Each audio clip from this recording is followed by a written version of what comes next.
ಇವತ್ತು ಫ್ರೆಂಡ್ ಒಬ್ಬಳು ಡಿನ್ನರಿಗೆ ಇನ್ವೈಟ್ ಮಾಡಿದ್ಲು. ರೆಡಿ ಆಗೋಣ ಅಂತ ಡ್ರೆಸ್ ನೋಡಿದೆ, ಯಾವುದು ಆಗ್ತಾನೆ ಇರಲಿಲ್ಲ. ಪ್ರೆಗ್ನೆಂಟ್ ಆದಮೇಲೆ ದಪ್ಪ ಆಗಿರೋದ್ರಿಂದ, ಬೇಬಿ ಬಂಪ್ ಬಂದಿರೋದ್ರಿಂದ ಯಾವ ಡ್ರೆಸ್ಗಳು ಆಗ್ತಾ ಇರಲಿಲ್ಲ. ಸೊ ಮಿಂತ್ರಾಯಿಂದ 16 ಮಿನಿಟ್ಸ್ ಡೆಲಿವರಲ್ಲಿ ಒಂದು ಬ್ಯೂಟಿಫುಲ್ ಆಗಿರೋ ಡ್ರೆಸ್ ಸೆಟ್ ತರಿಸಿದ್ದೀನಿ. Floral printed V neck kurta set ಇದು. ಕುರ್ತಾ, ದುಪಟ್ಟ ಮತ್ತು ಫಲಾಜೋ ಪ್ಯಾಂಟ್ ಬಂದಿದೆ. ಡ್ರೆಸ್ ಕ್ವಾಲಿಟಿ ಅಂತೂ ತುಂಬ ಚೆನ್ನಾಗಿದೆ, ನಂಗೆ ತುಂಬ ಇಷ್ಟ ಆಯಿತು. ಆರ್ಡರ್ ಮಾಡಿ ವಿತಿನ್ 15 ಮಿನಿಟ್ಸಲ್ಲಿ ಪ್ರಾಡಕ್ಟ್ ಡೆಲಿವರ್ ಆಯಿತು. ನನಗಂತೂ ತುಂಬ ಖುಷಿ ಆಯಿತು. ಯಾಕಂದರೆ ಲಾಸ್ಟ್ ಮೂಮೆಂಟಲ್ಲಿ ನನ್ನ ಹತ್ರ ಬಟ್ಟೆಗಳಿಲ್ಲ ಹಾಕ್ಕೊಳ್ಳೋದಕ್ಕೆ. ಬಟ್ಟೆಗಳು ಯಾಕಿಲ್ಲ ಅಂದರೆ ಪ್ರೆಗ್ನೆಂಟ್ ಆದಮೇಲೆ ದಪ್ಪ ಆಗ್ತಾ ಇರೋದ್ರಿಂದ ಮತ್ತು ಬೇಬಿ ಬಂಪ್ ಬರ್ತಾ ಇರೋದ್ರಿಂದ ಹಳೆ ಡ್ರೆಸ್ಗಳು ಯಾವುದೂ ಆಗ್ತಾ ಇಲ್ಲ. ಸೊ ಅದರಿಂದ ಹೊಸ ಡ್ರೆಸ್ ಒಂದು ತರಿಸ್ಕೊಳ್ಳೋಣ ಅಂತ ಈ ಡ್ರೆಸ್ ತರಿಸ್ಕೊಂಡಿದ್ದೀನಿ. ಡ್ರೆಸ್ ಕ್ವಾಲಿಟಿ ಅಂತೂ ತುಂಬ ಚೆನ್ನಾಗಿದೆ. ನಂದು ಆ್ಯಕ್ಚುಲಿ ನನ್ನ ಸೈಜ್ ಬಂದು ಎಲ್ಲೋ, ಆದರೆ ನಾನು ಎಕ್ಸೆಲ್ ತರಿಸಿದ್ದೀನಿ. ಸ್ವಲ್ಪ ಲೂಸ್ ಆಗಿತ್ತು ಅಂದರೆ ಹೊಟ್ಟೆ ಕಾಣಲ್ಲ. ಸೊ ಅದರಿಂದ ಒಂದು ಸೈಜ್ ದೊಡ್ಡದು ತರಿಸ್ಕೊಂಡಿದ್ದೀನಿ.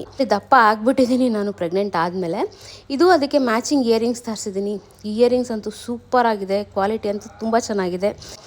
ಪಿಂಪಲ್ಸ್ ಜಾಸ್ತಿ ಆಗಿಬಿಟ್ಟಿದೆ ಇತ್ತೀಚೆಗೆ. ಆಯಿಲಿ ಸ್ಕಿನ್ ಆಗಿರೋದ್ರಿಂದ ಆಯಿಲಿ ಫುಡ್ ತಿಂದರೆ ಜಾಸ್ತಿನೇ ಪಿಂಪಲ್ಸ್ ಆಗುತ್ತೆ. ಯಾವುದೇ ರೀತಿ ಮೇಕಪ್ ಮಾಡ್ಕೊಂಡಿಲ್ಲ. ಸೊ ರೆಡಿ ಆಗಿದ್ದೀನಿ, ಈಗ ಹೊರಡ್ತಾ ಇದ್ದೀನಿ. ಸೊ ಡ್ರೆಸ್ ಹೇಗಿದೆ, ನಿಮ್ಗೇನಾದರೂ ಡ್ರೆಸ್ ಇಷ್ಟ ಆಯಿತು ಅಂದರೆ ಲಿಂಕ್ ಅಂತ ಕಮೆಂಟ್ ಮಾಡಿ, ಲಿಂಕ್ ಕಳಿಸ್ಕೊಡ್ತೀನಿ. Thank you.